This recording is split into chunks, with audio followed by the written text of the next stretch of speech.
Copy में लिखो। शुरू कर रहे हैं हम लोग चैप्टर 5 ऑफ बीसी के। चैप्टर का टाइटल है ऑर्गेनाइजेशंस फैसिलिटेटिंग बिजनेस।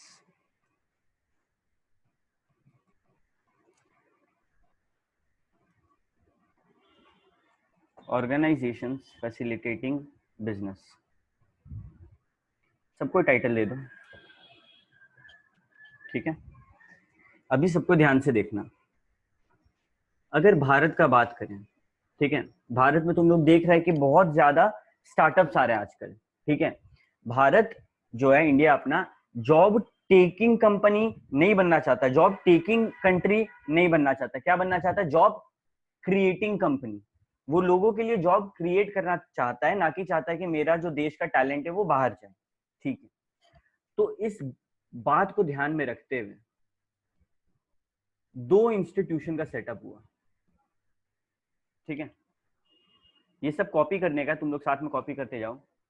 2 इंस्टीट्यूशन का सेटअप हुआ। एक को बोला non funding institutions, non funding institutions, और एक को बोला गया फंडिंग इंस्टीट्यूशंस।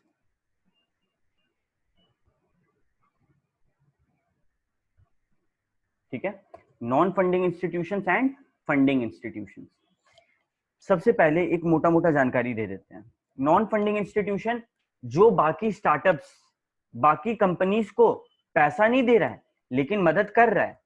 देखो, ऐसा जरूरी नहीं है कि पैसा ही देने से मदद हो। जो फंडिंग इंस्टीट्यूशन है अपना, जो फंडिंग इंस्टीट्यूशन है, ये पैसा देता है, ये लोन वगैरह देता है, ये फाइनेंशियली मदद करता है। लेकिन नॉन फंडिंग इंस्टीट्यूशन, भैया अब हम लोग का मन किया कि हम लोग कंपनी खोलें, ठीक है, लेकिन कंपनी खोलने से नहीं ना होगा। कंपनी में बहुत सारे रूल्स एंड रेगुलेशन होते हैं, तो वो फॉलो करना होगा। तो नॉन फंडिंग इंस्टीट्यूशन का काम है कि तुमको कोई ठगे ना, तुम्हारा कहीं से कोई नुकसान ना हो। ये लोग अलग अलग लॉ बना रहा है, ये लोग अलग अलग तरीके से इंश्योर कर रहा है कि तुम्हारा किसी भी तरीके से कोई नुकसान ना हो, तुमको किसी भी तरीके का प्रॉब्लम फेस ना करना पड़े। पैसा के मामले में कौन दिखता है? Funding institution. पैसा के अलावा नॉन फंडिंग इंस्टीट्यूशन। भैया नॉन फंडिंग इंस्टीट्यूशन का कुछ एग्जाम्पल बताइए। लिखो, RBI, reserve bank of India. लिखो, SEBI, security and exchange board of India. फिर है competition commission of India, competition commission of India, इसका शॉर्ट फॉर्म है सीसीआई, ठीक है। सबका क्या काम है, कब स्टैब्लिश हो, सब बात होगा, पहले लिख लो, ठीक है, सीसीआई। फिर है IRDAI, ठीक है, इसका फुल फॉर्म होता है insurance regulatory and development authority of India. यहाँ पे लिखने का जरूरत नहीं है, पीछे इसके बारे में बात होगा, ठीक है। ओके भैया, हम समझ गए कि non financing institution, non funding institution में कुल मिला के आप 4 टोटल इंस्टीट्यूशन का बात करेंगे हम लोग से। अच्छा, फंडिंग इंस्टीट्यूशन में कितना है सिलेबस में? सिर्फ एक, नाबार्ड, सिर्फ एक है, नाबार्ड, यानी कि national bank for agricultural and rural development, ठीक है। तो हम लोग को क्लियर हो गया, एक होता है फंडिंग इंस्टीट्यूशन, एक होता है नॉन फंडिंग इंस्टीट्यूशन। सबको कॉपी करो फटाफट।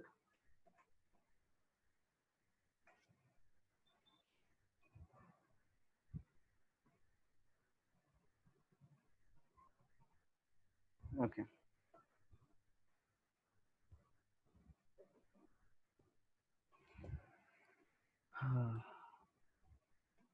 अब अगर अपन बुक देखेंगे ना, एक सेकंड, देखो बुक देखेंगे, बुक में एक डायग्राम बनाया हुआ है, ठीक है। ये डायग्राम एग्जाम में ऐसे नहीं पूछेगा, लेकिन समझने के लिए हम तुम लोग को एक बार बता रहे हैं। सबसे पहले इस डायग्राम में किसका जिक्र हुआ? Funding institution. देखो, funding and non funding institution, सबसे पहले बात हुआ उसका। फिर किसका बात हुआ? ऑक्सिलरीज या फिर एड्स टू ट्रेड, ठीक है। ऑक्सिलरी या फिर एड्स टू ट्रेड क्या होता है बताएंगे। फिर बात हुआ पीओसी यानी कि पॉइंट ऑफ कांटेक्ट, जिसको बोलते हैं बिजनेस फैसिलिटेटर्स, ठीक है।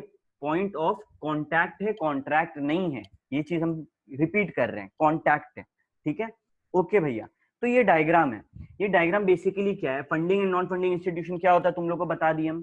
तो सबसे ऊपर ये लोग होता है, फिर होता है ऑक्सिलरीज टू ट्रेड, इसके बारे में कुछ लिखते आओ। तुम लोग सब कॉपी कर लिया होगा आई होप, ठीक है। अब लिखते हैं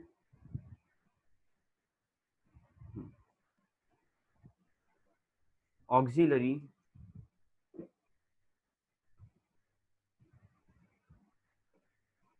ऑक्सिलरीज टू ट्रेड।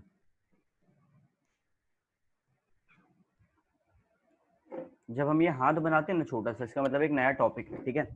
ओके, तो बेसिकली जो ये ऑक्सिलरीज टू ट्रेड है ना, ये किस फंडामेंटल कॉन्सेप्ट पे काम करता है, पी एंड एस।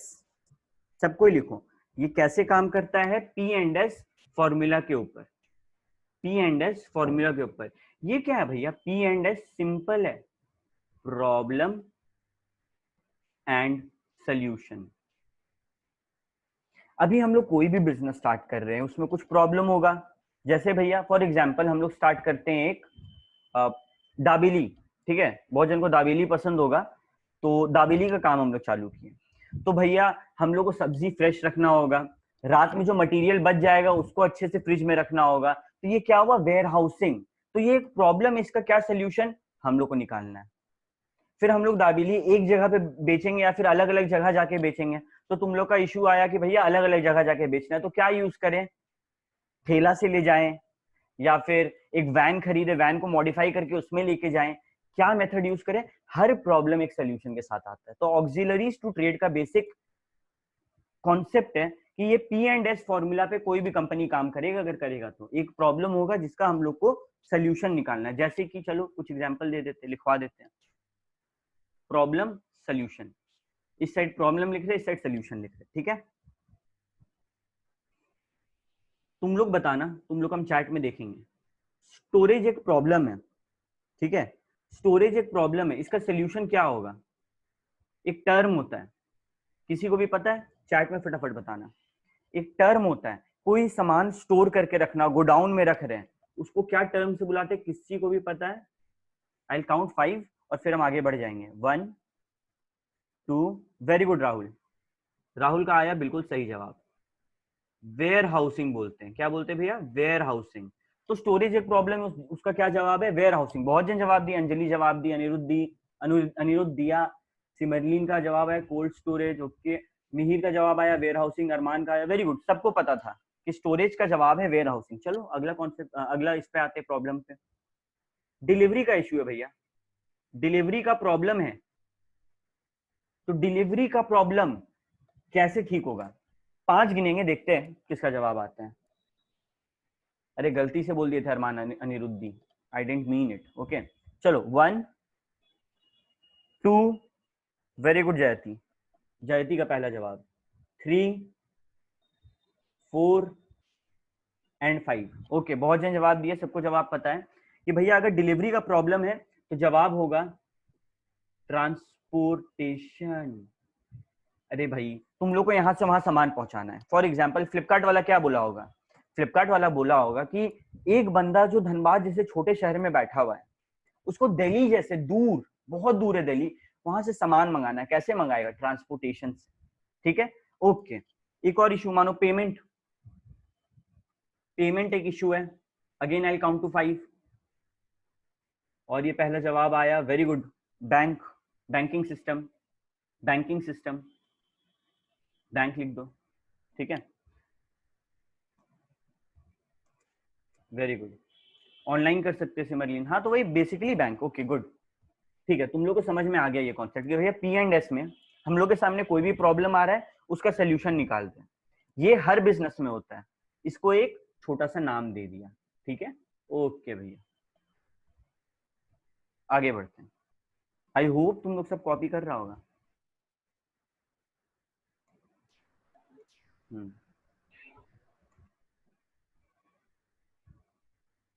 ठीक है, तो भैया समझ गए, ये जो डायग्राम है इसमें आप हम लोग को ये समझा दिए funding and non funding institution कौन कौन सा है, आप एक समरी दे दिए। ऑक्सिलरीज या फिर एड टू ट्रेड में क्या P&S फॉर्मूला लगता है उसके बारे में बता दिए। और अब आते हैं पॉइंट ऑफ कॉन्टैक्ट के ऊपर। सबको लिखो, point of contact.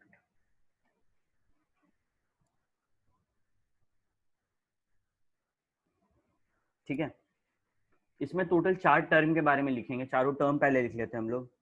A freight, FERIGST, freight forwarder, freight forwarder. B business incubator, business incubator. C financial consultant and D merchandiser. ये 4 टर्म हम लोग पॉइंट ऑफ कांटेक्ट के बारे में बात करेंगे। ठीक है, आई होप सब कॉपी कर लिया होगा।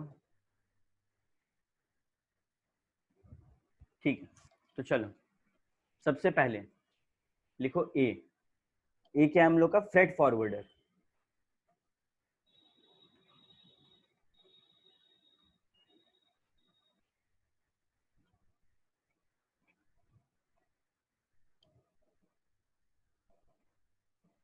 अभी सामान बना, ठीक है, कहाँ बनता है? मैन्युफैक्चरर के पास, फैक्ट्री में। तो फैक्ट्री से कंज्यूमर पास आता है कि नहीं? फैक्ट्री से कंज्यूमर पास आता है कैसे? अलग अलग चेन होता है भैया। कुछ लोग डायरेक्ट मैन्युफैक्चरर से कस्टमर को देने लगते हैं, कुछ लोग मैन्युफैक्चर करते हैं फिर रिटेल होलसेल डिस्ट्रीब्यूटर को देते हैं, वो होलसेलर को देता है, वो रिटेलर को देता है, तो एक चेन होता है। तो सबका अलग अलग मेथड है। बेसिकली मैन्युफैक्चरर को फाइनल कंज्यूमर तो गुड है ऐसे नहीं तो वैसे पहुंचाना है। उसी कॉन्सेप्ट का नाम दे दिया फ्रेट फॉरवर्डर। ठीक है, कि किस तरीके से एक मैन्युफैक्चरर पहुंचाएगा सामान अपने कंज्यूमर तक। हाउ? ठीक है, इसका जवाब आया फ्रेट फॉरवर्डर में। क्या बोला? एक सेकंड, हाँ ये लिखना है, सब लिखना है। जहां नहीं लिखना होगा हम बता देंगे। ठीक है, अगर डायग्राम वगैरह बनाएंगे वो सब मत लिखना है, ऐसे लिखते जाओ। ओके भैया, कैसे पहुंचाएगा मैन्युफैक्चरर कंज्यूमर तक? अरे सिंपल है, या तो शिप से, shipment. Anyone who has order Flipkart something on Flipkart और Amazon, they must know it. क्या लिखाता है? Your order has been shift from Delhi and reached the nearest hub, Kolkata या फिर रांची, ऐसे कुछ लिखाता है। तो शिपमेंट के द्वारा पहुंचाया जा सकता है। ट्रेन से, रेलवेज, रेलवेज के द्वारा पहुंचाया जा सकता है।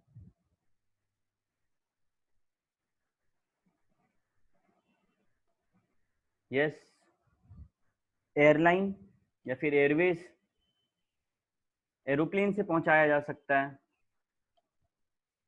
और सिंपल रोडवेज, रोड के द्वारा पहुंचाया जा सकता है। ठीक है, कोई भी मैन्युफैक्चरर जब अपने यहां से सामान भेजेगा यही 4 रूट में से भेज सकता है, और कोई रूट नहीं है। तुम लोग सोच लो, टेलीपोर्ट तो होगा नहीं। ठीक है, एनीवेयर डोर तो है नहीं मैन्युफैक्चरर के पास कि यहाँ से गेट खुला फेंका वहां पहुंच गया। या तो शिप, या तो रेलवे, या तो एयरवेज, या फिर रोडवे, ये 4 तरीका है। ठीक है भैया, फ्रेट फॉरवर्डर क्या है? मैन्युफैक्चरर को कंज्यूमर तक सामान पहुंचाना है, कैसे पहुंचाएगा? ये 4 तरीके से, यही कॉन्सेप्ट का नाम है फ्रेट फॉरवर्डर। ओके,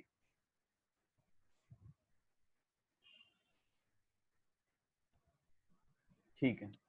भैया 1 मिनट ऊपर कीजिएगा ना। लो, और हाँ थोड़ा और। और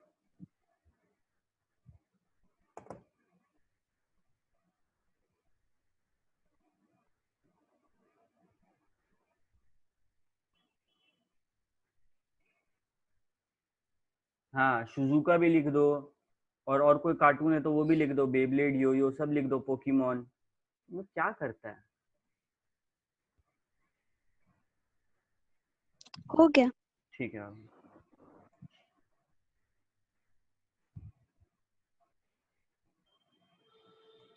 चलो ठीक है, पहला टर्म समझ गए। अब आते पॉइंट नंबर बी पे, सबको ध्यान देगा। Business incubator, business incubator.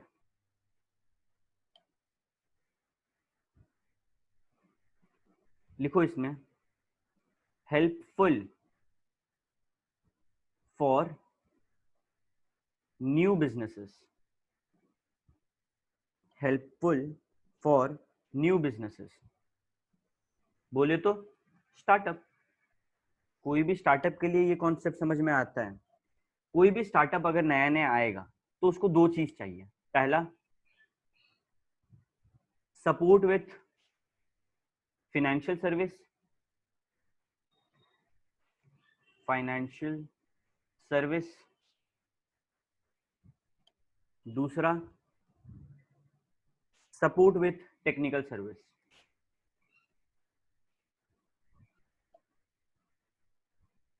Support with technical service.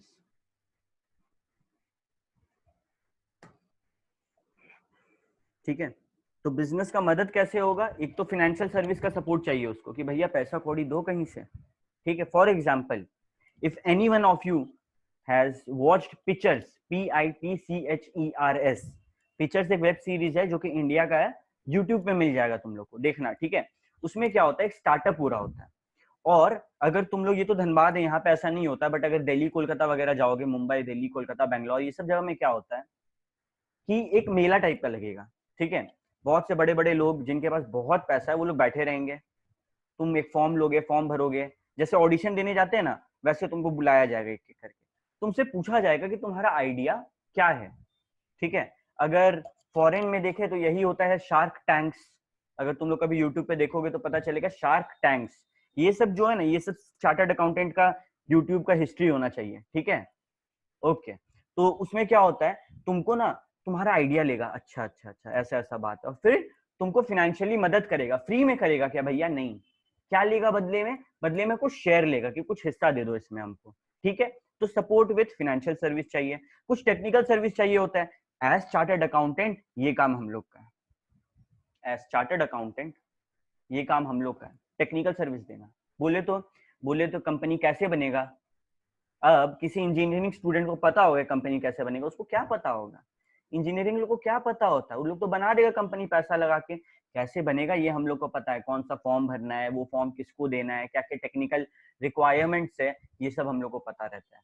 तो दो टाइप का सपोर्ट चाहिए, वो होता है बिजनेस इंक्यूबेटर। ये कॉन्सेप्ट का मतलब क्या है कि सपोर्ट चाहिए। कैसे सपोर्ट चाहिए? दो, एक तो पैसा के माफिक जिसका नाम है फाइनेंशियल सर्विस, और दूसरा टेक्निकल सर्विस, यानी कि कैसे क्या करना है उसमें थोड़ा सपोर्ट देना।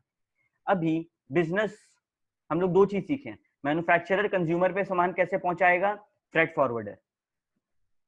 दो टेक्निकल सर्विस, दो सर्विस के बारे में बात हुआ, फाइनेंशियल सर्विस, टेक्निकल सर्विस।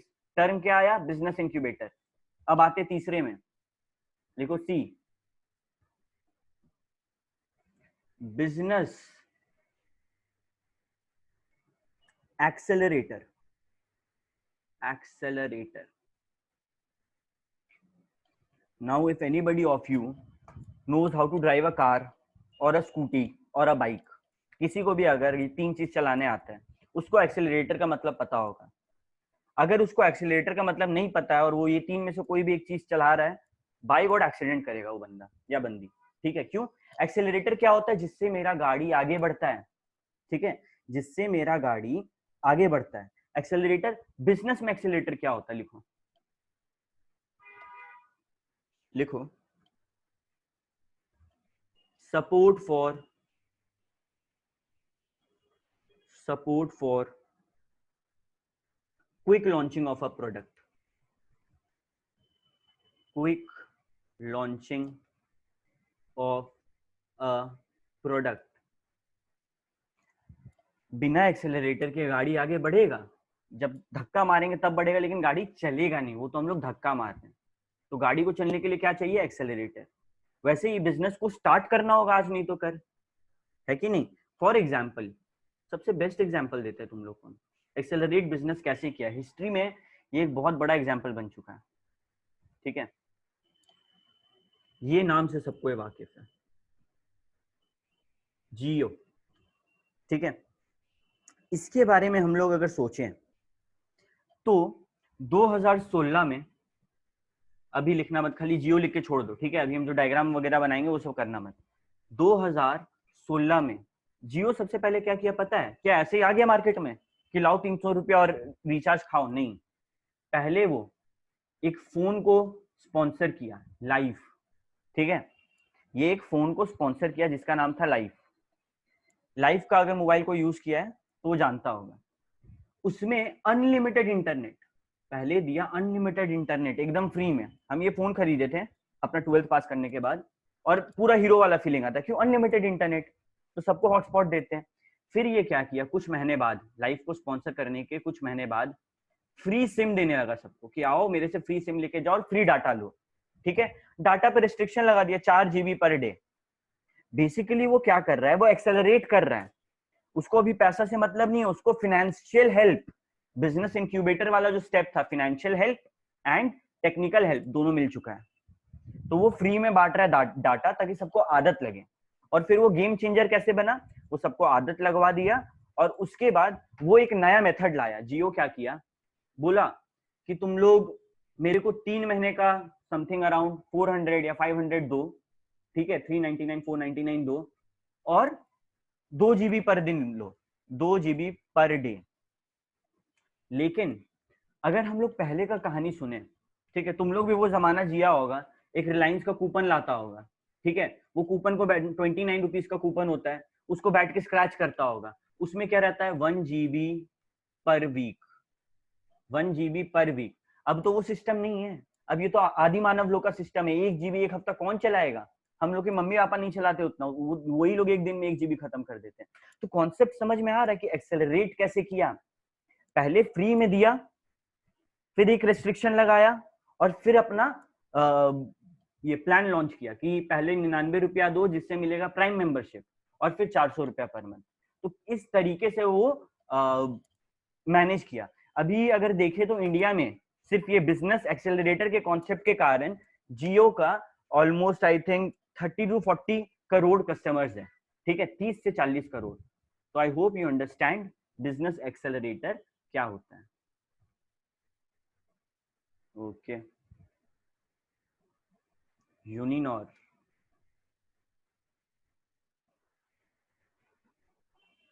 ठीक है।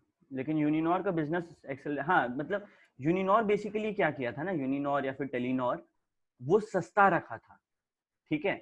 और वो इतना सस्ता रख दिया था कि वो सर्विस अच्छा नहीं दे पा रहा था। तो Uninor is something else. Business accelerator मतलब कोई स्टार्टअप हुआ है, वो स्टार्टअप को बूस्ट होना है, वो स्टार्टअप को आगे बढ़ना है, तो उसके लिए वो कोई स्टेप लेगा, वो होता है बिजनेस एक्सेलरेटर। ओके, यहाँ पे लिख दो, Jio was quick launched, quick launched using business accelerator. यही कॉन्सेप्ट था वहां पे, ठीक है?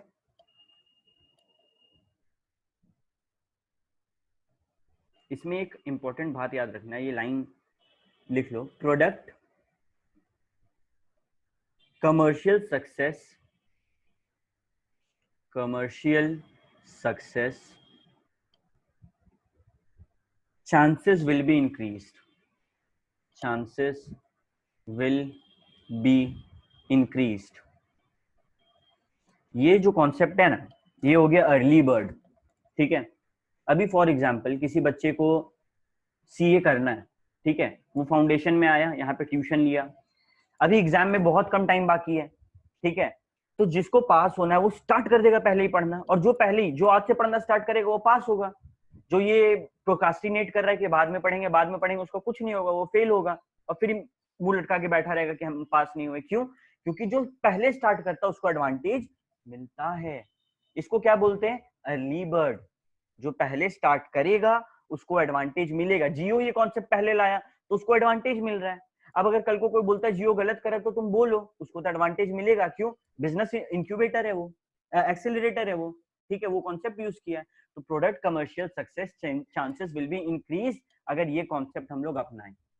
एकदम कॉमन एग्जांपल, ऑनलाइन धनबाद में कोई नहीं था, हम लोग आए तो हम लोग का एडवांटेज मिलेगा, ठीक है। उसी तरीके से पूरा बिजनेस मार्केट में चलता है कि पहले स्टेप लेने वाले को फायदा होता है। Okay, business accelerator. About D, financial consultant. Financial consultant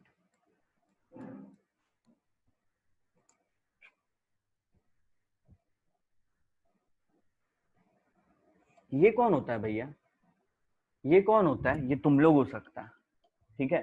financial consultant chartered accountant बन सकता है। इसमें क्या होता है ना, तुम लोग जब धीरे धीरे एडवांस लेवल में जाओगे, अभी तो बाल बुतरू वाला लेवल है, ठीक है, बच्चों वाला लेवल है।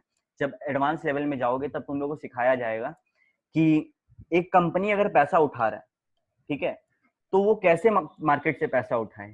तुम लोग सब जानता है कि अगर हम लोग शेयर इशू करेंगे एज अ कंपनी, लिखना मत, ठीक है, समझा रहे हैं। एज अ कंपनी मेरे पास दो सोर्स होता है, या तो हम शेयर मार्केट में, मतलब शेयर मार्केट में अपना शेयर छोड़ सकते हैं, ठीक है, या फिर हम उधार ले सकते हैं।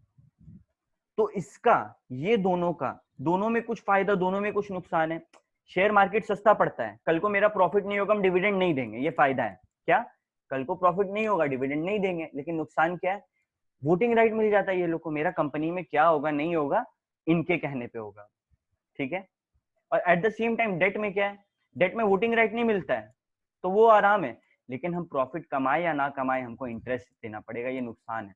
तो pros and cons, advantages and disadvantages दोनों में होता है। अभी एज फाइनेंशियल कंसल्टेंट हम लोग एक ऑप्टिमम, पूरा मैथ लगता है, इसके पीछे एक सब्जेक्ट है एसएफएम, उसमें भयानक भयानक फॉर्मूला वगैरह है, पूरा एकदम लंबा चौड़ा, कम से कम अगर तुम लोग ट्यूशन लेगा तो 6-7 किताब मिलेगा जिससे पढ़ना होगा। उसके बाद तुम लोग ये चीज सीखेगा कि किस तरीके से हमको कितना परसेंट शेयर लेना है, कितना परसेंट उधार लेना है कि हम टाइम पे उसको चुका सकें। ओके, तो फाइनेंशियल कंसल्टेंट का यही काम होता है कि भैया कहाँ से पैसा उठाना है ये बताएगा। ओके, तो इसमें लिखो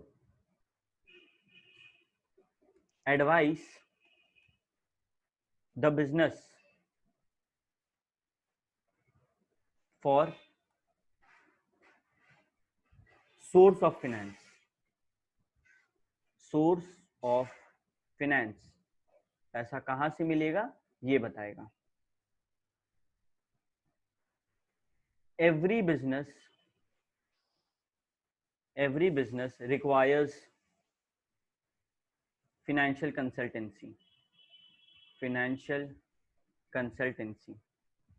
अभी कल को कोई भी बोलेगा कि चार्टर्ड अकाउंटेंट का स्कोप नहीं है, तो उसको बोल देना, उसको ना बैठाना, बोलना इधर आ, बैठाना और ये वाला लाइन पढ़ा देना कि हर बिजनेस को पता करना होगा कि हम पैसा कैसे क्या करें, ठीक है। एक ठेला वाला के पास भी अगर पैसा नहीं है और वो भी एक चार्टर्ड अकाउंटेंट से पूछेगा तो उसका भी जवाब चार्टर्ड अकाउंटेंट के पास होता है, ठीक है ना।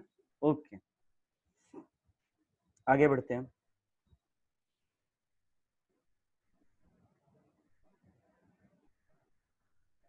देखो बिजनेसमैन, उसी को कंटिन्यू करना। Businessman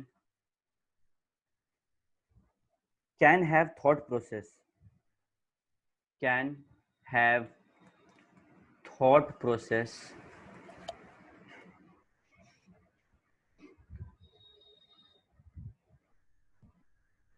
but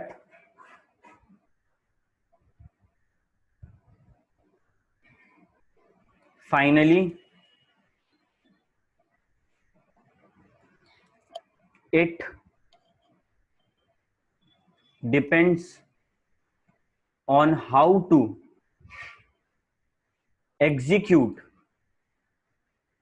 the thoughts। सोच सबका होता है लेकिन कैसे उसको एग्जीक्यूट कर रहे हैं वो मैटर करता है, ठीक है। ये एक इशू होता है कि हम कैसे एग्जीक्यूट कर रहे हैं। अच्छा, अब कुछ important point. Source of finance, उसी में कंटिन्यू करना, एक लाइन छोड़ के। Source of finance.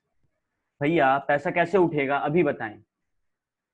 या तो उधार लो मार्केट से, या फिर अपना कंपनी का शेयर बनाओ, छोटा छोटा हिस्सा में उसका कैपिटल को बांटो और छोड़ दो मार्केट में। ठीक है, बोलो पब्लिक को कि तुम लोग खरीदो। दोनों का both have pros and cons.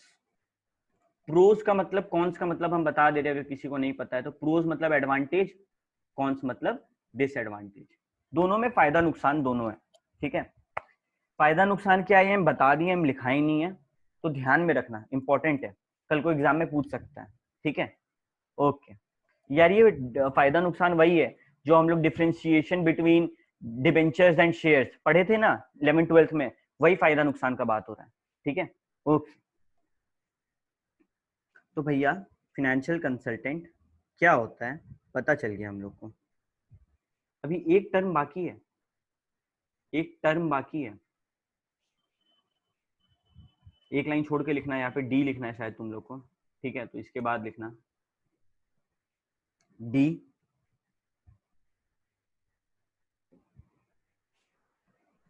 Merchandise, merchandise,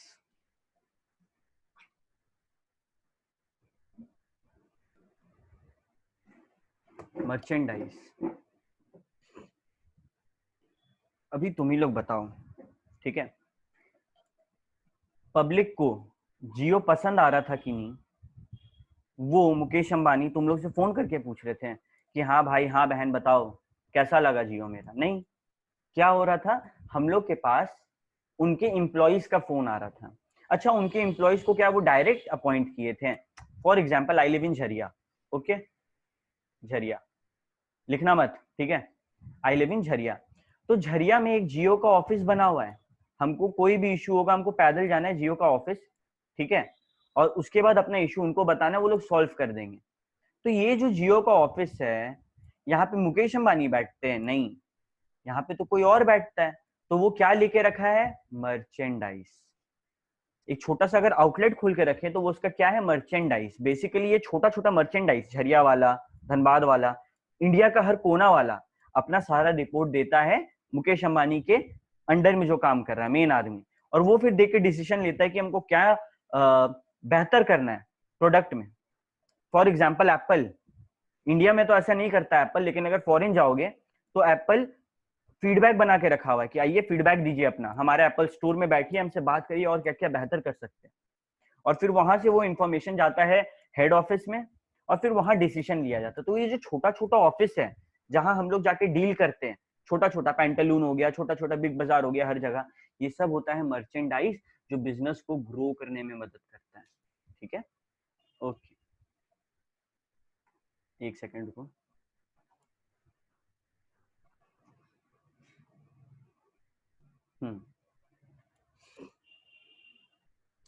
merchandise बोले तो इसका मोटा मोटी में ये क्या करता है? हेल्प द बिजनेस, लिख दो, हेल्प द बिजनेस, बिजनेस का मदद करता है।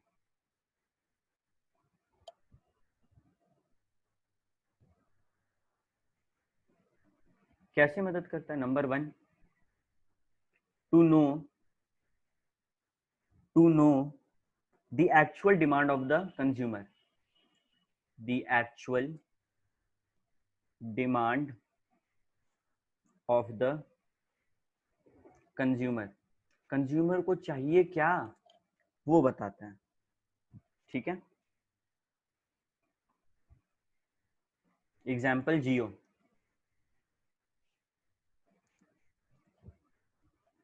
Number 2, to know the taste and preferences, taste and preferences of the consumer।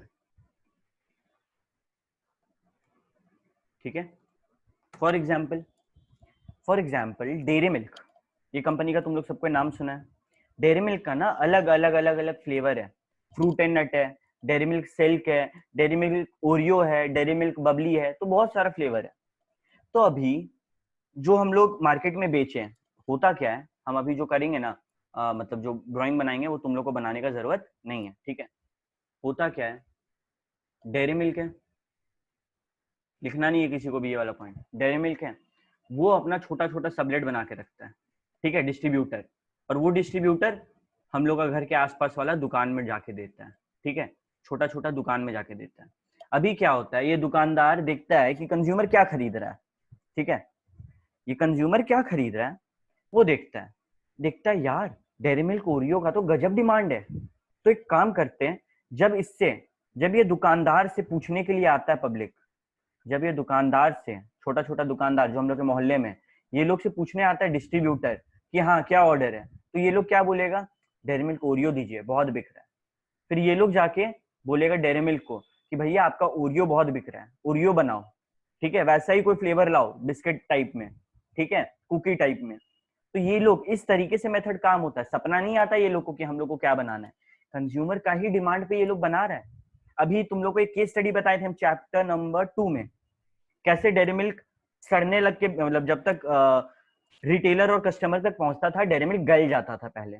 तो क्या हुआ, हर जगह एक फ्रिज लगाया गया छोटा छोटा, तो ये क्या था, ये लोग का स्ट्रैटेजी था, ठीक है, स्वॉट एनालिसिस, वो स्ट्रैटेजी लगाया कि हम किस तरीके से अपना थ्रेट को अपॉर्चुनिटी में बदलेंगे, ठीक है। तो ये वही हो रहा है, ये कैसे होता है, इस कारण से, मर्चेंडाइज के कारण से, जो नीचे में लोग बैठे हैं ना, वो लोग फीडबैक देते हैं क्या सही है क्या गलत है, और फिर ऊपर जो कंपनी है वो लोग डिसीजन लेते हैं। ओके, ठीक है, तो कॉपी करो सब कोई।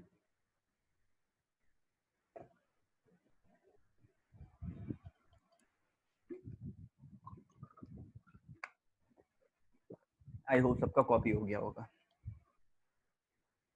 आगे बढ़ते हैं, लिखो, government as a business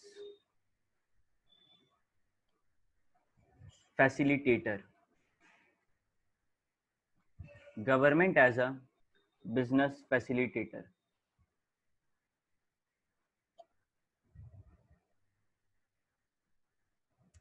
India का गवर्नमेंट आज, चाहे सेंटर में बैठे हो नरेंद्र मोदी जी, या फिर स्टेट में बैठे हो अपने हेमंत सोरेन जी, या फिर दिल्ली में है केजरीवाल जी, सबका मेन मोटिव क्या है कि ये जो भारत है इसमें ज्यादा से ज्यादा लोगों को नौकरी मिले, क्योंकि unemployment is a huge issue.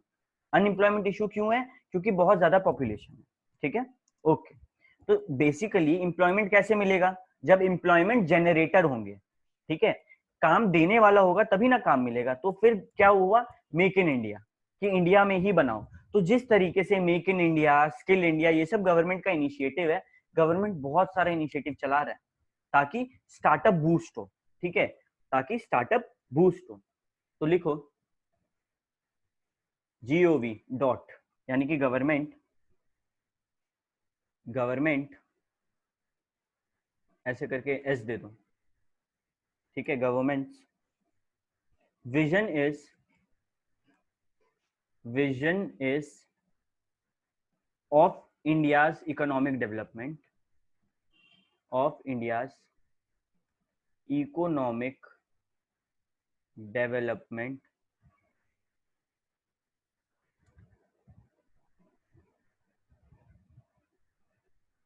दस गवर्नमेंट फैसिलिटेट्स बिजनेस,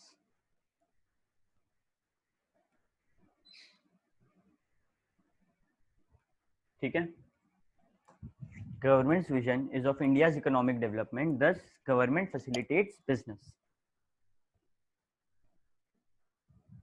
कैसे, कैसे मदद करता बिजनेस के लिए, लिखो industrial policy statement, industrial policy statement 1948 में ये हुआ था, ठीक है। लिखो नंबर 2,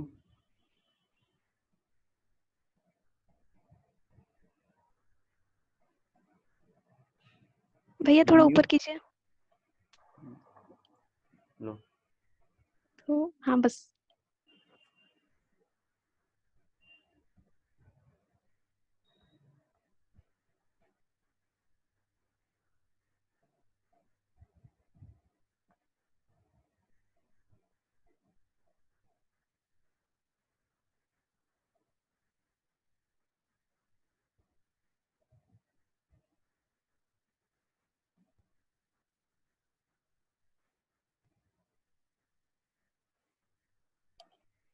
ठीक है।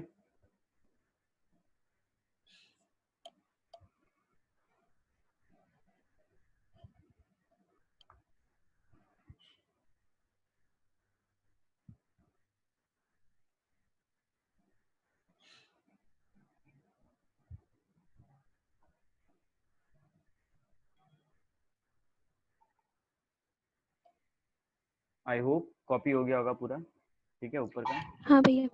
ओके। पहला इंडस्ट्रियल पॉलिसी स्टेटमेंट, ठीक है, ये तुम्हारा 1948 आजादी के एक साल बाद आया था। बेसिकली क्या हो रहा है, इंडस्ट्रीज, इंडिया में इंडस्ट्री बनाने के लिए बढ़ावा दे रहा था ये लोग, दैट्स इट, ठीक है। इसके डिटेल में तो तुम लोग को जाना ही नहीं एकदम भी, ठीक है। खाली इतना याद रखो, इंडस्ट्रियल पॉलिसी स्टेटमेंट में इंडिया में इंडस्ट्री इस्टेब्लिशमेंट के लिए बढ़ावा दे रहा था। अगर तुम लोग कभी ग्राफ देखेगा कि आजादी के आसपास इंडिया का क्या हाल था, तो मोटा मोटी almost half the population of India agriculture में था, ठीक है, और बाकी आधा में मोटा मोटी 30% सर्विस में था, और बाकी जो 20% था, एक सेकंड रुको, हम तुम लोग को लिखा ही देते हैं, इसके बाद लिखा देंगे। पहले ये लिख लो इंडस्ट्रियल पॉलिसी स्टेटमेंट। दूसरा लिखो न्यू इकोनॉमिक पॉलिसी। इसके बारे में हम लोग बहुत बात की है, न्यू इकोनॉमिक पॉलिसी। कोई ईयर बता सकता है इसका? एनीबॉडी?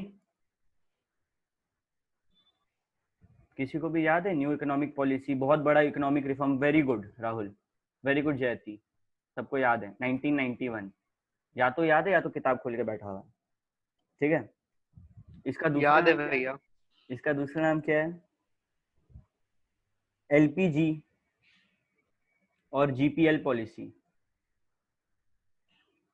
ठीक है। बेसिकली सिंपल वर्ड में लिबरलाइजेशन, प्राइवेटाइजेशन, ग्लोबलाइजेशन, ये वही है जो हम लोग पिछला क्लास से जो बात कर रहे थे, लिबरलाइजेशन, प्राइवेटाइजेशन, ग्लोबलाइजेशन, ये वही कॉन्सेप्ट है, ठीक है। ओके, तो government as a business facilitator में तुम लोग को इतना ही लिखना है, बाकी बुक में बेकार का ज्ञान है, ठीक है, इतना काफी है। ओके, अब आते हैं अगले कॉन्सेप्ट पे। लिखो नॉन फंडिंग इंस्टीट्यूशंस। पैसा नहीं देगा लेकिन मदद करेगा, नॉन फंडिंग इंस्टीट्यूशंस।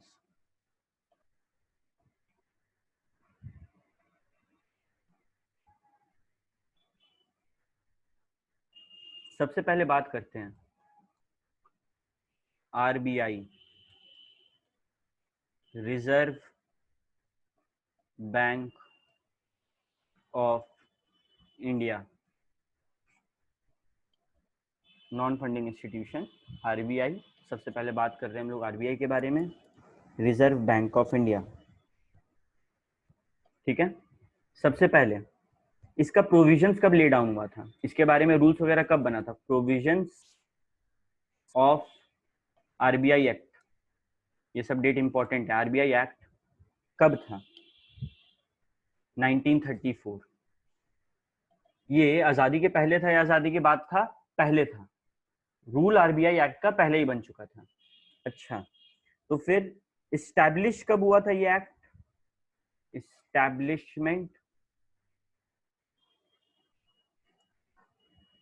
इस्टेब्लिशमेंट का डेट है 1 अप्रैल 1935। एक साल में ब्रिटिशर्स के राज में इस्टेब्लिश हुआ था आरबीआई एक्ट, ठीक है।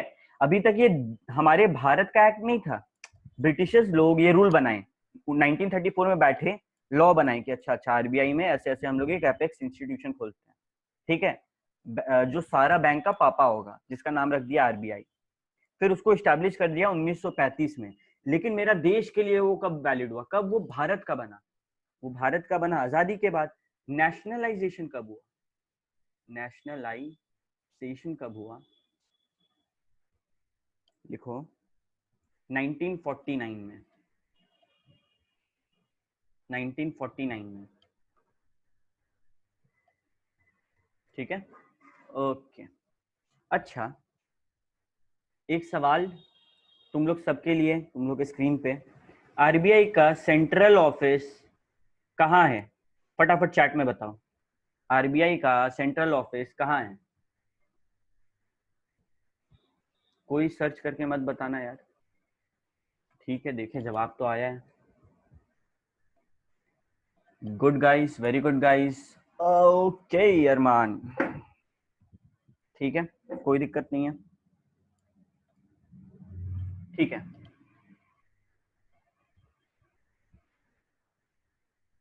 लिखो, एक सेकंड को।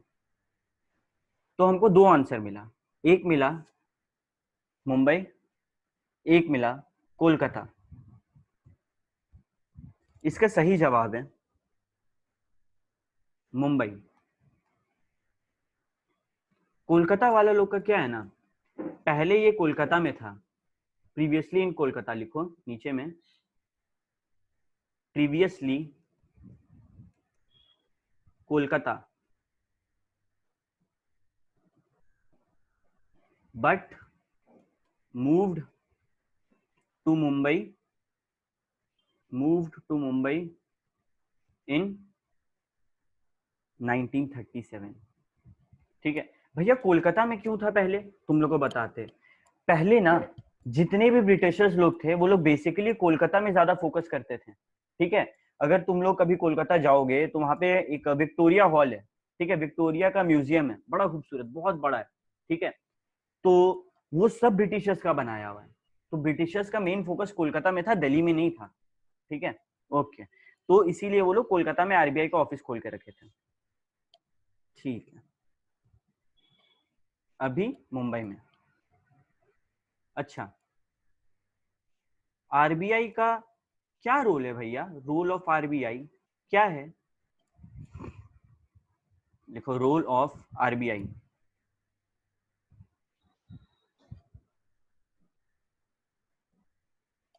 रोल में लिखो developing and diversifying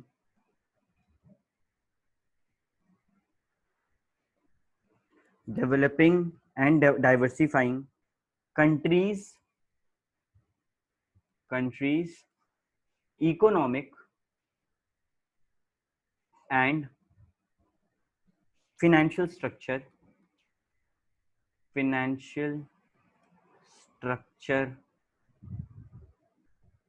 main, maintenance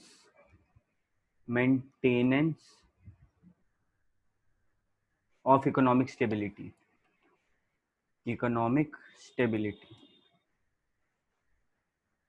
comma दे देना। ठीक है, developing and diversifying countries economic and financial structure, comma maintenance of economic stability. ठीक है, ऐसे कर दो, डॉट में मार दो, फिर दे दो कॉमा। और क्या काम करता है?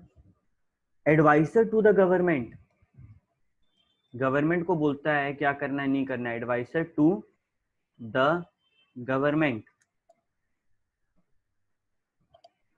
क्या एडवाइस करता है? मेंटेनेंस ऑफ इकोनॉमिक स्ट्रेटेजी अलग पॉइंट है। हाँ देखो, हम बता रहे हैं अलग अलग पॉइंट में तीनों।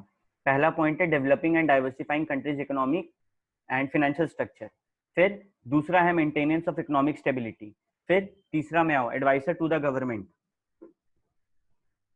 क्या मदद करता है? बताता है how much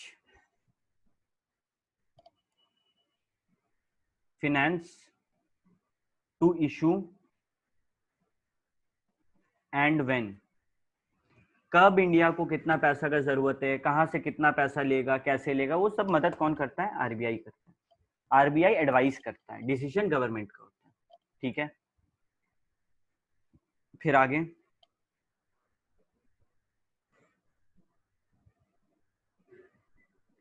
guide to commercial bank लिखो, गाइड या फिर guidance to commercial bank.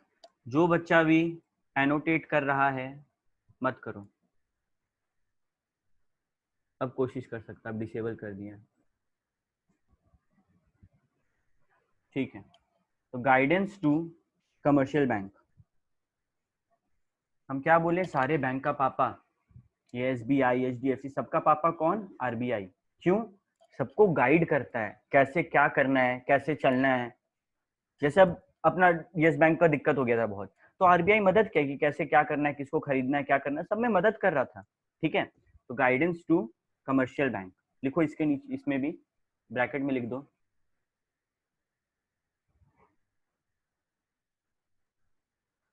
What percentage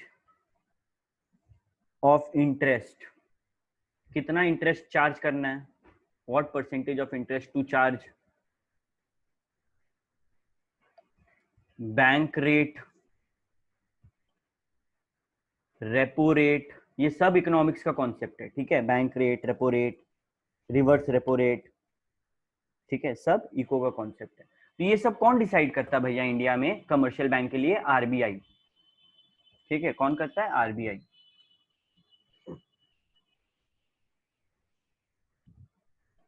और क्या करता है? Control inflationary trends, inflationary trends. तुम लोग को हम इन्फ्लेशन के बारे में बताए थे इकोनॉमिक्स में जो सर है वो और अच्छे से बताएंगे तुम लोग को कि किस तरीके से इन्फ्लेशन होता है। ठीक है, जानना उनसे कि कैसे इन्फ्लेशन वगैरह होता है, वो पूरी इकोनॉमिक्स कॉन्सेप्ट है, उसमें हम डिटेल में नहीं जाएंगे। लेकिन आरबीआई का भी एक रोल होता है, इन्फ्लेशन जो है क्या हो रहा है, बहुत ज्यादा अगर रेट है उसमें भी आरबीआई का दिक्कत है, हो सकता है आरबीआई अपना पॉलिसी चेंज नहीं कर पा रहा है टाइम के अकॉर्डिंग, तो वो सब में भी आरबीआई का हाथ होता है। Okay, control inflationary trends.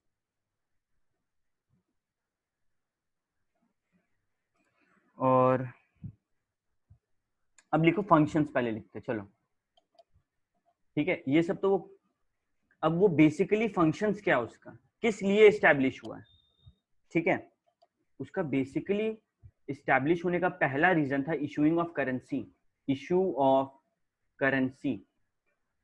लेकिन लेकिन लेकिन तुम लोग सबके दिमाग में एक बात आ रहा होगा कि करेंसी तो इशू करता है, लेकिन तुम लोग 11-12 में कुछ पढ़ा था करेंसी से रिलेटेड कि सारा पैसा, सारा नोट, सारा पैसा आरबीआई निकालता है सिवाय एक किसी डिनोमिनेशन का पैसा के लिए। कोई बता सकता है? Very good Anjali, but I want something more specific. और कोई बता सकता है कि आरबीआई क्या इशू नहीं कर सकता है? ये बताओ, कौन सा नोट या मतलब सिक्का आरबीआई इशू नहीं कर सकता है? बताएगा चैट में, पहले ही बता रहे जो भी अनम्यूट किया। वेरी गुड, सबका जवाब आना चालू हो गया, सब पढ़ा था। ठीक, गुड। 1 रुपया का नोट और कॉइन्स लिखो, ₹1 नोट एंड कॉइन, सिक्का। सिक्का में तुम लोग नहीं दिखेगा आरबीआई का थप्पा वप्पा, और नोट्स में नहीं दिखेगा 1 रुपया वाला। Okay good, ₹1 note and coin. तो बेसिकली क्या काम है आरबीआई का? करेंसी निकालना। 1 रुपया का नोट और सिक्का को छोड़ के। भैया ये 1 रुपया का नोट एंड सिक्का कौन निकालता है? फटाफट चैट में बताओ हमको। Very good, ministry of finance. ठीक है, तो पहला फंक्शन इशू ऑफ करेंसी। ठीक है, एक सेकंड रुको, मेरा अरे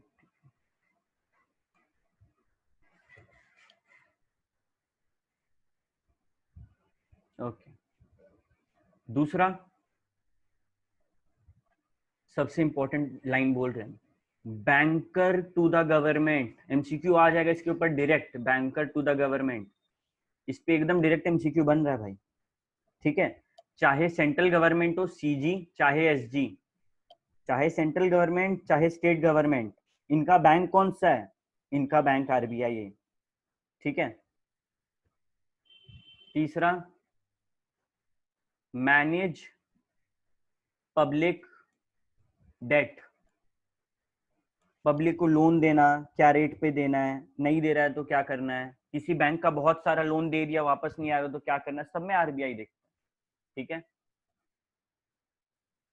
चौथा sell treasury bills, treasury bills on behalf of the government. देखो, सेल्स ट्रेजरी बिल्स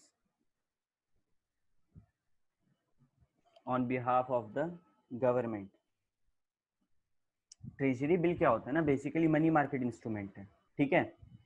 मतलब गवर्नमेंट का जो सिक्योरिटी होता है, गवर्नमेंट का जो डिवेंचर वगैरह होता है, उसको डिस्काउंट में निकालता है ट्रेजरी बिल के नाम पे। कौन? आरबीआई। खाली क्या याद रखना, गवर्नमेंट का भी कंपनी है, गवर्नमेंट का भी तुम्हारा शेयर वगैरह होता होगा, अगर वो मार्केट में निकल रहा है और अगर उसको आरबीआई निकाल रहा है तो ट्रेजरी बिल नाम दे देता है, और वो डिस्काउंट पे देता है आरबीआई, क्योंकि आरबीआई तो सब बैंक का पापा है, ठीक है। देखो number 5, advances giving to central and state government, central and state government with a condition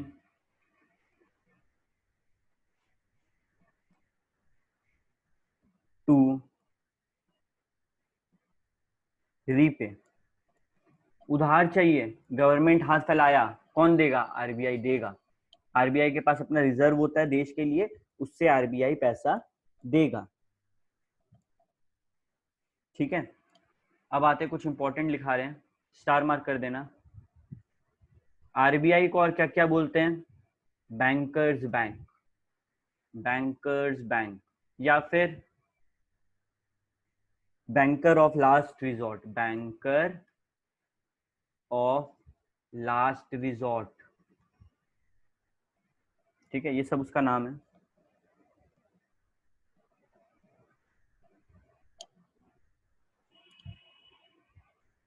copy करो सबको ही। भैया इसको बैंकर्स बैंक क्यों बोलते हैं? इसको बैंकर्स बैंक क्यों बोलते हैं?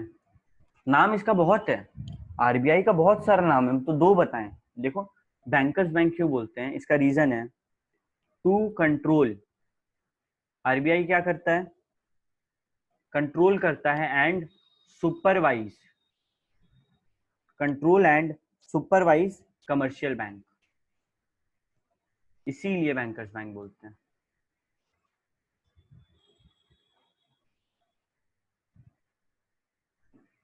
कंट्रोलर ऑफ क्रेडिट, बहुत नाम है आरबीआई का, बहुत नाम है, ठीक है। To control and supervise commercial bank. अच्छा, इसको पता है बोलते हैं custodian, custodian of foreign exchange, foreign exchange. बहुत बार फॉरेन एक्सचेंज का जगह लिख देगा एग्जाम में फॉरेक्स, डरना नहीं है, ठीक है, एक ही बात है। फॉरेन एक्सचेंज की जगह अगर लिख देगा फॉरेक्स तो एक ही बात है, ठीक है। बेसिकली तुम लोग जानता है इंडिया का 1 रुपया, सॉरी यूएस का $1 इंडिया का 60-70 रुपया के आसपास होता है, कभी ये रेट फ्लक्चुएट होकर 80 चल जाता है। तो ये सब डिटेल कौन बताता है? यही लोग बताता है। फॉरेन मतलब दूसरा देश, ठीक है। तो दूसरा देश के साथ कितना रुपया का लेन देन हो रहा है, दूसरा देश के साथ मेरा देश का क्या करेंसी, वो हम लोग के इकोनॉमी पर डिपेंड करता है। और इसका अगर हम लोग मानो कहीं देखें कि $1 100 हो गया, ठीक है, व्हाट्सएप पे मैसेज आया, तुम जाके सब जगह बोल रहे हैं, कोई पूछा प्रूफ दो तो मैसेज दिखा रहा है, वो प्रूफ नहीं है। प्रूफ कहाँ मिलेगा? आरबीआई के पास। आरबीआई जब तक कोई स्पेशल ये इशू ना करे नोटिस कि हाँ भाई रेट इतना ज्यादा बढ़ गया अचानक से, तब तक वो नहीं होता है। आरबीआई रेट बता देता है, ठीक है, कि कितना रुपया बाहर के किस करेंसी के कितने बराबर है। तो लिखो custodian of foreign exchange. Value of, नीचे लिखना value of rupees in comparison with, in comparison with other currencies, ठीक है। फिर एक नाम मेरे को बताया गया था, controller of credit, controller of credit. भैया थोड़ा नीचे कीजिए ना।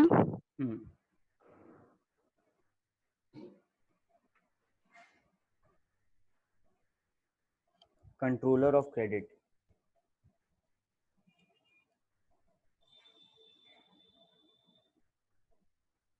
अभी मार्केट में कितना लोन देना है? अरे मानो कोई बैंक तुम लोग को 10 करोड़ रुपया लोन दे दिया, तो तुम्हारा परचेसिंग पावर अचानक से बढ़ जाएगा। अब 10 करोड़ में तुम बहुत चीज खरीद सकता है, तो ऐसे ही 10-10 करोड़ करके हर आदमी के हाथ में आ जाएगा। तो उससे क्या होगा? उससे क्या होगा? डिमांड बहुत ज्यादा बढ़ जाएगा सबका। अभी बोले ना मोदी जी क्या 20 लाख करोड़ रुपया दे रहे सबको, तो सबको हाथ में नहीं दे रहे थे, अलग अलग तरीके से हम लोग तक पहुंच रहा था वो पैसा। अगर एक बार में सबका हाथ में पैसा आने लगता तो डिमांड ऑटोमेटिकली बढ़ने लगता। ठीक है, तो कैसे क्या करना है कि नहीं करना है, सब में मदद करता है। कितना उधार देना है, सब में मदद करता है कौन? आरबीआई। तो लिखो controller of credit.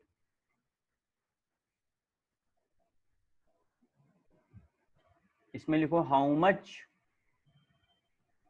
Loan to issue and effect of such loan on purchasing power. Purchasing power. How much loan to issue and effect of such loan on purchasing power.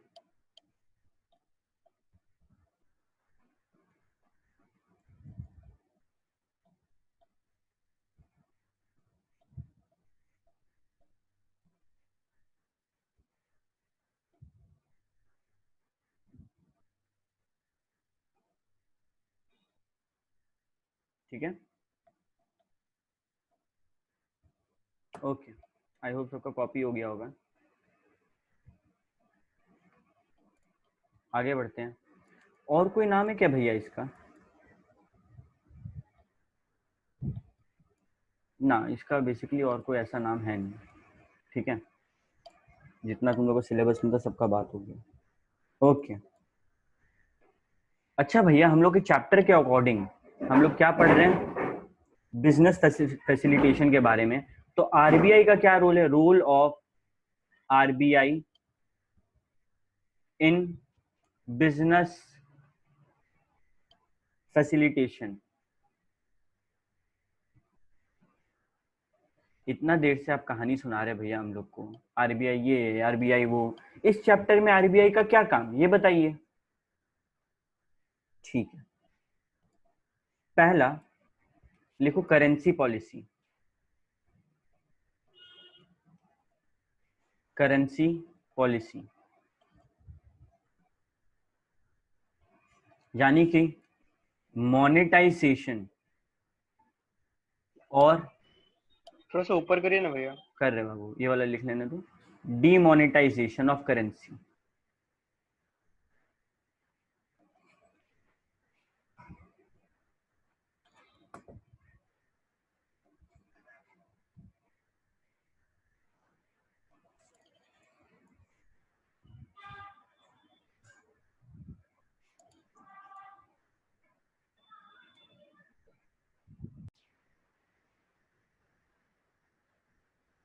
Currency policy में लिखा है monetization और demonetisation of currency. ठीक है, और एक policy है credit policy, यानी कि उधार देने वाला ताकत। ठीक है, अभी कौन सा नोट इंडिया में चलेगा नहीं चलेगा, ये आरबीआई के ऊपर बेसिस होगा कि कैसा क्या नोट चलाना नहीं चलाना है, क्या करना है नहीं करना है, ये सब आरबीआई के हाथ में होता है। ठीक है, और क्रेडिट पॉलिसी यानी कि कितना उधार देना नहीं देना है। भैया हम लोग क्या नॉर्मल पब्लिक आरबीआई से डायरेक्ट जाके लोन ले सकते हैं मुंबई में? नहीं, लेकिन हम लोग बैंक से लेते हैं, और बैंक किस रेट पे देगा ये कौन बताता है? आरबीआई बताता है। तो अल्टीमेटली इनडायरेक्टली देखें हम लोग को तो इफेक्ट हो रहा है। तो लिखो क्रेडिट पॉलिसी में RBI does not RBI does not provide credit to the business.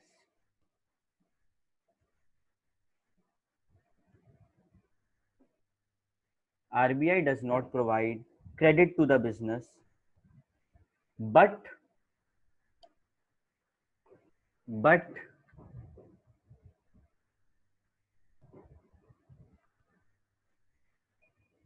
regulates and protects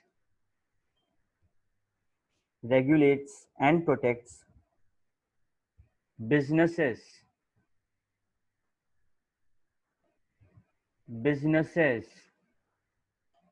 from commercial bank.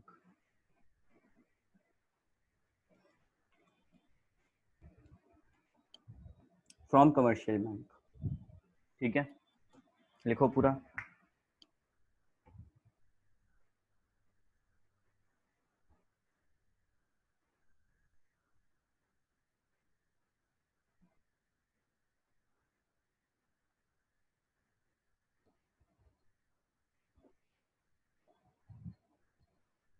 I hope सब लिख लिया होगा। अभी थोड़ा नॉस्टैल्जिक फील करने का टाइम आया है। 2 वर्ड के बारे में जानने का टाइम आया है जिसके बारे में हम लोग ऑलमोस्ट जानते हैं, repo rate and reverse repo rate. तुम लोग सब दोनों वर्ड को जानता होगा। रेपो रेट क्या हुआ? द इंटरेस्ट रेट, लिखो, the interest rate at which bank borrows from RBI. Bank borrows from RBI. Bank भी पैसा लेता है आरबीआई से। जिस रेट पे लेगा वो कौन सा रेट? Repo rate. फिर एक टर्म आता है reverse repo rate. Reverse repo rate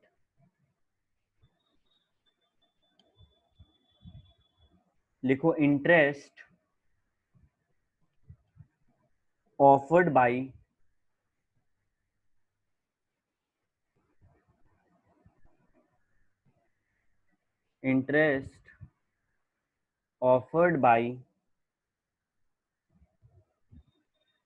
RBI when bank deposit, एक सेकंड गाइस, रुकना लाइन पे। Hello,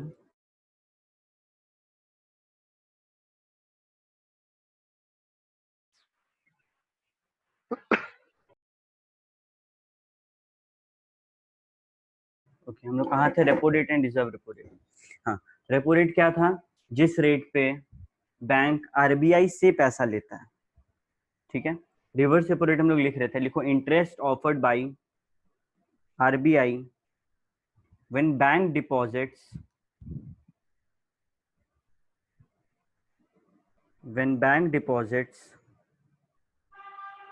there surplus. अरे भाई, कभी कभी होता है कि बैंक के पास भी ज्यादा पैसा होता है, बैंक को भी कहीं जमा करना है, तो बैंक आरबीआई को देता है और आरबीआई फिर उस रेट पे एक इंटरेस्ट देता है बैंक को, ठीक है। तो पहले रेपो रेट में क्या हो रहा है? आरबीआई से बैंक पैसा मांग रहा है उधार, ठीक है, झोली भर दे करके पहुंच गया, तो वो क्या है? Repo rate. और जब रिवर्स रेपो रेट का बात आया तब बैंक एकदम चौड़ में आएगा, आरबीआई को पैसा देगा, बोलेगा सुन, इस पे मेरे को इंटरेस्ट देना है तेरे को, ठीक है। ये हुआ reverse repo rate. Is this on? Okay, ठीक है। आई होप सबको लिख लिया होगा। ठीक है भैया, हम लोग एकदम समझ गए इसके बारे में, आरबीआई के बारे में। अब बात करते हैं सेबी के बारे में। सेबी का फुल फॉर्म सबको पता है, security exchange board of India. Security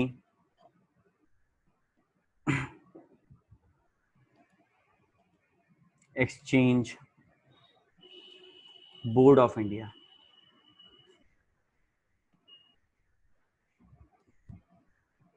ये हुआ SEBI.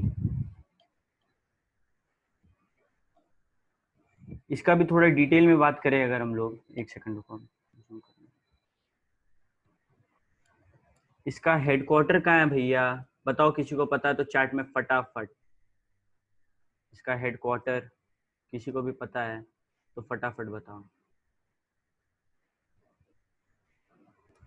Okay, I see some answers. Good good Simrani. इसका हेडक्वार्टर अभी मुंबई।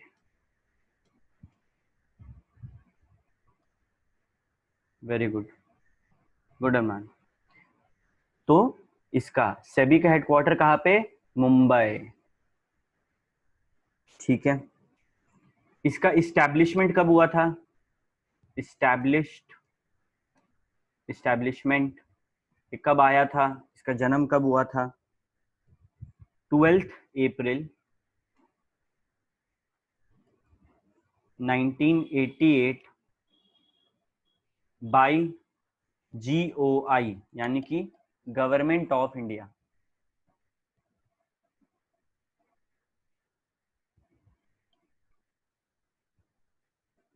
नाइनटीन 92 में बेसिकली मालूम है क्या हुआ था अरमान?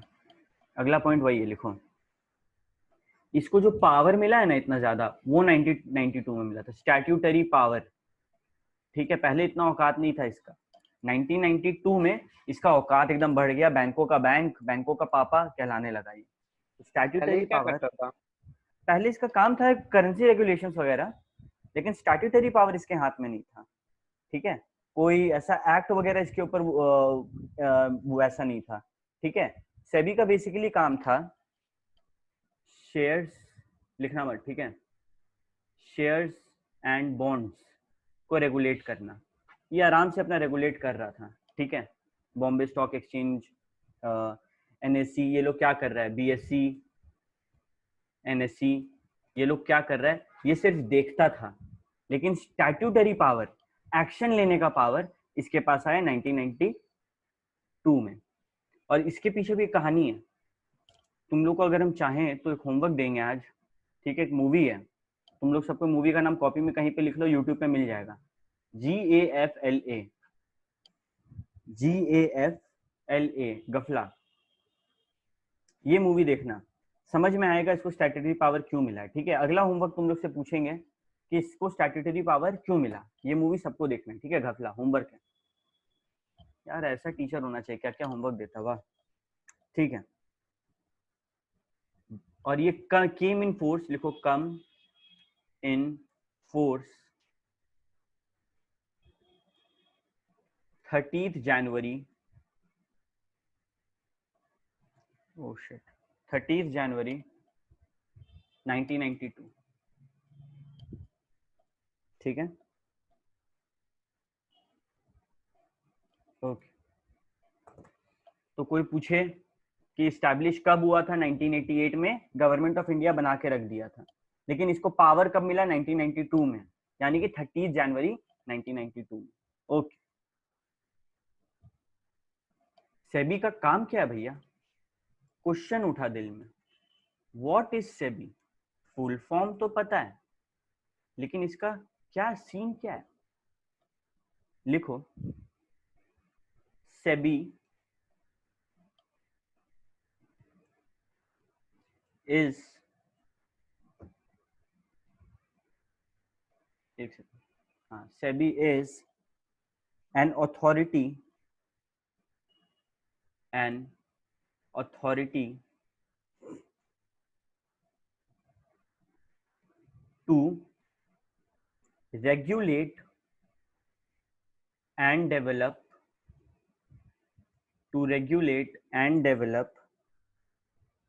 the Indian capital market, the Indian capital market। भैया एक बार शुरू से देख लीजिए ना। हाँ बाबू,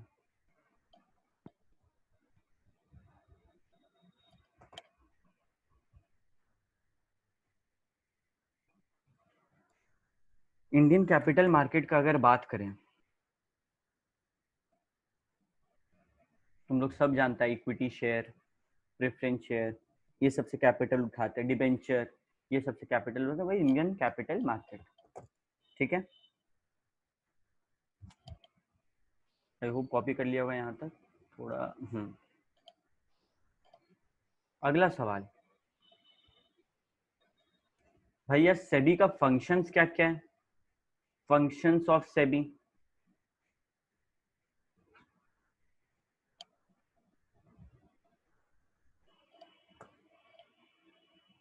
सेबी करता क्या है भैया? लिखो।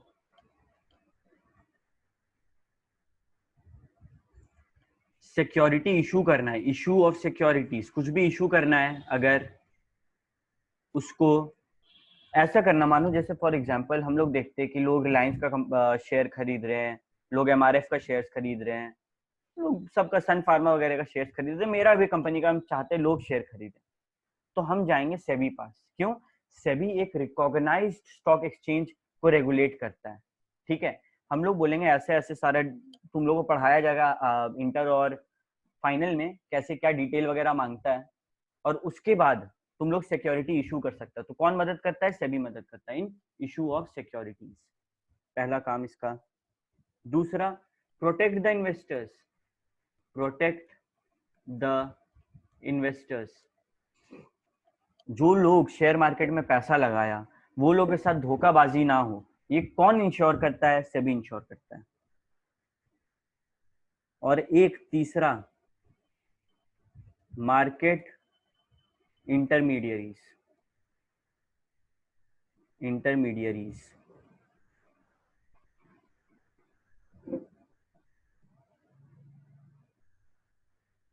मतलब ब्रोकर का नाम सुना है, शेयर ब्रोकर। ठीक है, एक बहुत ही फेमस मूवी है लियोनार्डो डिकैप्रियो का, वुल्फ ऑफ वॉल स्ट्रीट, उसमें वो क्या थे? शेयर ब्रोकर थे। यानी कि तुमको शेयर खरीदना है, कंपनी को शेयर बेचना है, बीच में एक आदमी है जो ये चीज करवाएगा, उसको बोलते हैं शेयर ब्रोकर। ठीक है, तो कहीं ब्रोकर हम लोग को ना ठग ले, ये भी सेबी इंश्योर करता है। तो 1988 में इसका जन्म हो गया। ये सिक्योरिटी इशू कर रहा था, लेकिन इसके हाथ में पावर नहीं था, ये किसी को अपने एक्ट के तहत पनिशमेंट नहीं दे पा रहा था। ठीक है, तो उसके बाद वो पावर आया 1992 में। ओके, कॉपी करो सबके फंक्शंस।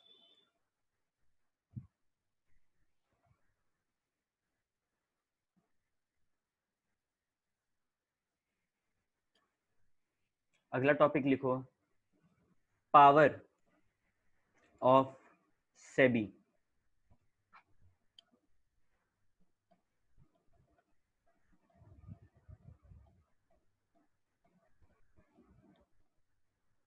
भैया सेबी के हाथ में कोई पावर है? बिल्कुल है। लिखो पहला, एक सेकंड रुकिए, पहला,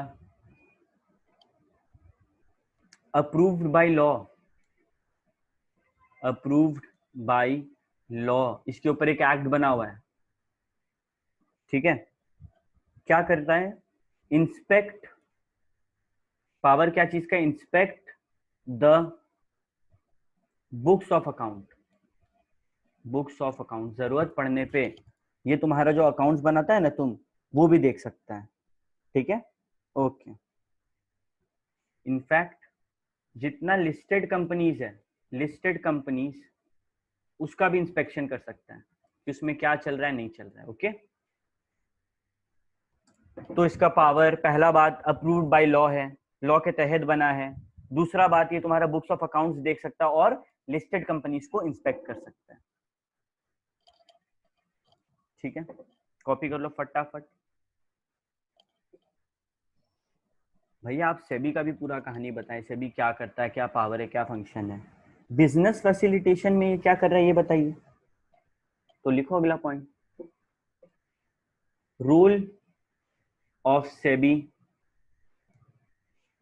इन business facilitation, rule of SEBI in business facilitation.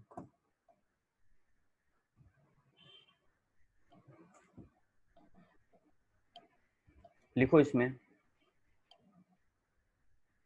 पैसा आना जाना होगा तो ऑटोमेटिकली बिजनेस अच्छा से काम करेगा। तो flow of funds, flow of funds, पैसा मार्केट, लास्ट है ना भैया, रुक जाओ थोड़ा सा और है बाबू, थोड़ा सा और लिखते हैं उसके बाद कंप्लीट हो जाएगा चैप्टर हाथों हाथ। ठीक है, बिजनेस फैसिलिटेशन में कंपनी को पैसा चाहिए पब्लिक से, सेबी बोला जाओ पैसा लो, पब्लिक बोला क्या सेफ है सर पैसा लगाना शेयर मार्केट में, सेबी बोला तुम लगाओ, तुम्हारे साथ अगर धोखाधड़ी होगा तो हम खड़े हैं, तो वो मदद करता है सेबी। ओके, अब आते हैं अगले कॉन्सेप्ट में, अब आते हैं अगले कॉन्सेप्ट में जो कि है CCI,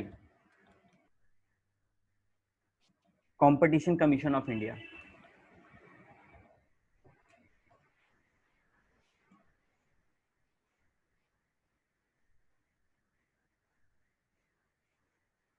competition commission of India,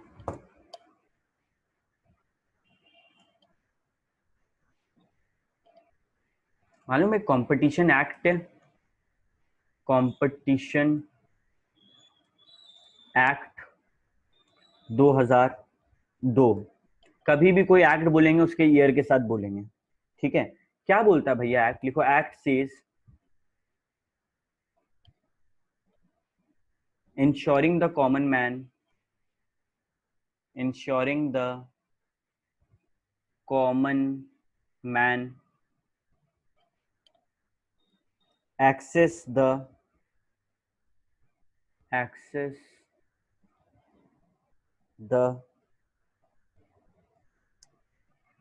wide broadcast range of product, wide broadcast range of products, भैया कॉमन के बाद क्या लिखे भैया?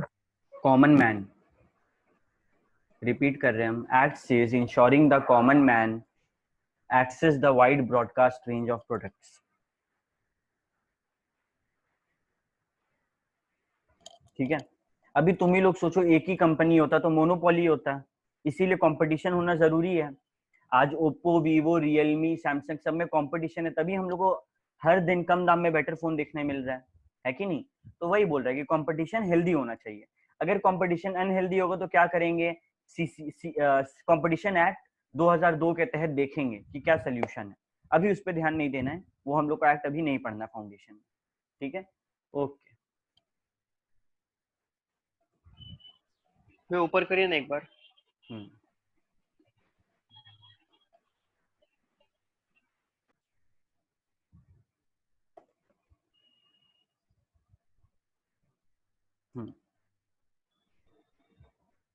तो भैया कंपटीशन के ऊपर एक एक्ट होता है, ये तो समझ में आ गया। अब तुम लोग को एक कहानी बताते हैं। कंपटीशन एक्ट, कंपटीशन जो है वो दो प्रकार का होता है, लिखेगा competition are of two types. एक होता है डायरेक्ट कंपटीशन, एक होता है इनडायरेक्ट कंपटीशन। एक होता है डायरेक्ट कंपटीशन, मतलब कि सेम फंक्शन वाला प्रोडक्ट, सेम फंक्शन वाला प्रोडक्ट, जैसे कि इसका बेस्ट एग्जांपल है कोक एंड पेप्सी,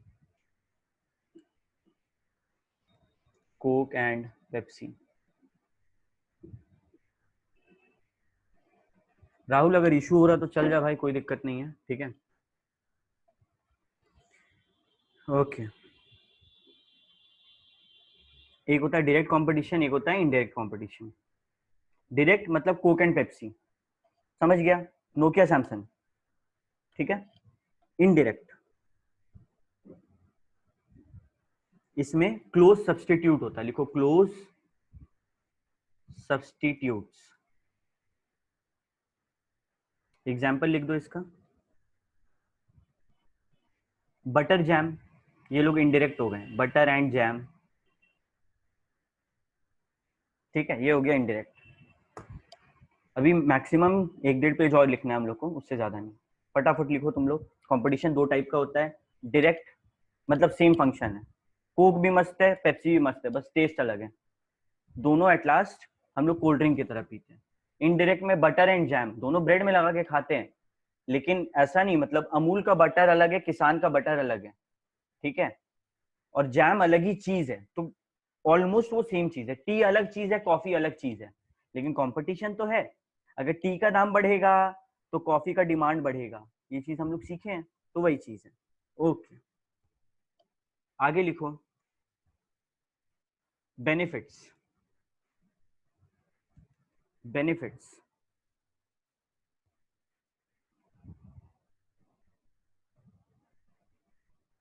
ठीक है, इसमें लिख दो बुक पेज नंबर 5.9।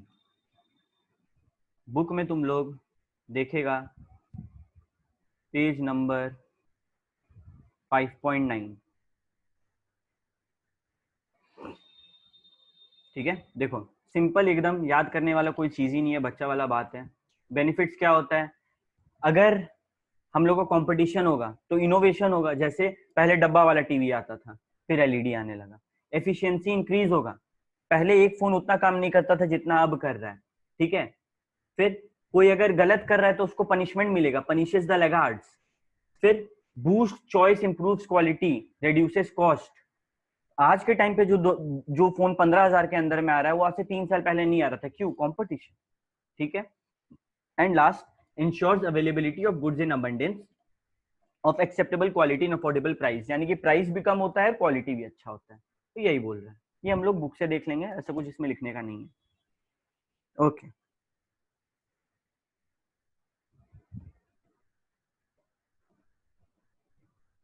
ठीक है, अब अगला, ये लास्ट पॉइंट है तुम लोग का,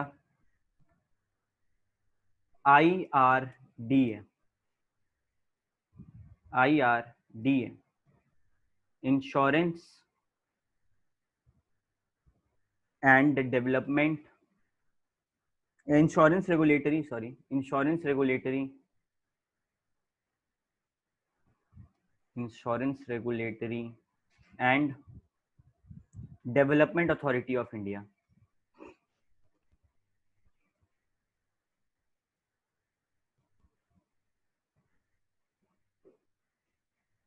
ठीक है, insurance regulatory and development authority of India, IRDA। फटाफट इसके बारे में लिखते हैं, छोटा सा एकदम। कब आया था? कोई पूछे इस्टेब्लिश्ड तो बोलेंगे 1999 में। ठीक है, ओके। ये क्या दिखता है, ये फोकस करता है, फोकसेस ऑन कि इंश्योरेंस मार्केट जो है, LIC, जिंदगी के साथ भी जिंदगी के बाद भी, इंश्योरेंस मार्केट जो है वहां पे तो गपला नहीं हो रहा है। वहां पे तो ऐसा नहीं हो रहा कि कोई कंपनी खोल दिया पैसा लेके भाग जाए, नहीं, वो चीज देखना है। या फिर कोई लोग इंश्योरेंस कंपनी के साथ तो गलत नहीं ना कर रहे हैं, वो देखना है। ठीक है, ओके।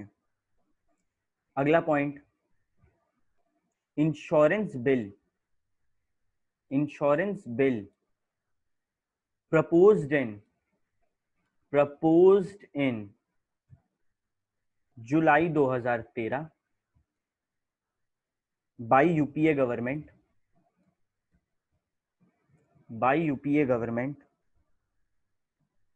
but passed in जुलाई 2014। एक साल बाद पास हुआ, लेकिन पास हुआ इंश्योरेंस बिल। ठीक है,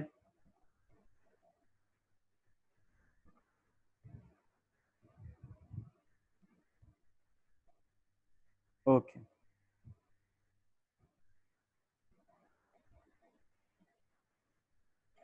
ओके, इसमें इतना ही पढ़ो, बाकी हम बुक से मार्क करा देंगे। ये एक और लिख लो, नाबार्ड, एकदम एकदम छोटा सा लिखना है। ठीक है, नाबार्ड, नाबार्ड का फुल फॉर्म पता ही होगा तुम लोग को, national bank for agricultural and rural development of India. ठीक है, फुल फॉर्म सबका अच्छे से देख लेना एग्जाम से पहले, इसके ऊपर भी ट्विस्ट बैठा सकता है। नाम से समझ में आ रहा है क्या चीज देखता है ये, एग्रीकल्चर। ठीक है, इसका फिर SHG एक टर्म है, SHG यानी कि सेल्फ हेल्प ग्रुप, ये इसका पहला नाम था। Self help group was its first name। इसका भी हेडक्वार्टर मुंबई।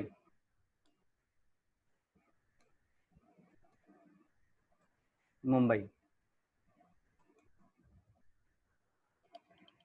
इसका फंक्शंस अगर बोले,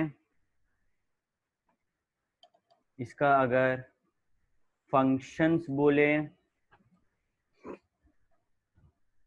तो policy, planning in rural areas, rural area गांव देहात में नाबार्ड का काम चलता था। ठीक है, क्या चीज को लेके? एग्रीकल्चर को लेके, बेसिक इसका वही था। दूसरा, डेवलपमेंट प्रमोट करता था, promote development in rural areas in agriculture. ठीक है, बैलगाड़ी से ट्रक में आना इन्हीं का तो देन है। ठीक है, तो प्रमोट डेवलपमेंट। और एक ये लोग प्रोग्राम निकाले थे SHG, बैंक लिंक्ड प्रोग्राम, कि बैंक से लोग, किसान उधार ले सकते हैं। ठीक है, और वही उधार आज नहीं चुका पा रहे तो ये लोग सुसाइड करे। तो कौन सा उसके तहत उधार लिए थे? नाबार्ड के तहत। ओके, तो इतना लिखना है तुम लोग को, कॉपी कर लो एक बार सबको, इतना सा लिखना है तुम लोग को बस। भैया बैंक के बाद भैया। क्या लिखे हैं? बैंक के बाद क्या लिखे? हाँ भैया, भैया क्या लिखे हैं? Linked programme, LINKED, linked programme.